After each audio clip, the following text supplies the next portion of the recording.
decisions. And Chrissy and I had this talk, I think very easily we had said we know our kids. So originally when we went to do our grouping, I was like, okay, I know my struggling readers, so I'm going to put them here. And I'm going to put our other kids here. Yes. And we know our map our kids, and we're going to put them here.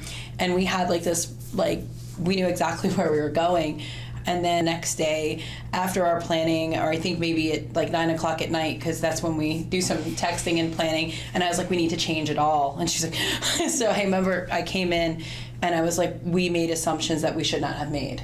Right. And so like, I know that we get a lot of data, and that really is, that a lot of other places don't have. But I made assumptions that just because my students were struggling readers, that they were going to be in the high support group. And Chrissy and I did it, and we were like, we need a check, a claim check moving to this. So we scrapped all of our groups, and we looked at what could we give them before, like an exit ticket. We actually had 2 pieces of data from 2 writings they did, and then we gave them an extra exit ticket. To see, could they identify the gist or main idea and supporting details. And then we realized what I think was great that came from that, because we made assumptions.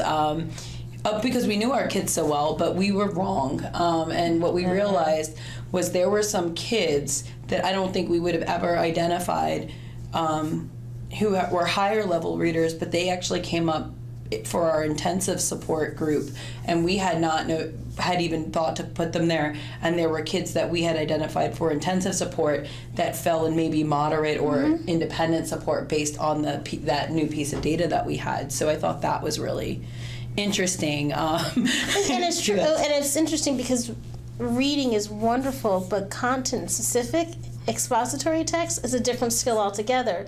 So it took me, and I'm like, okay, Chrissy, it's not about whether they can read. Can they get the information, and can they analyze the information from the text?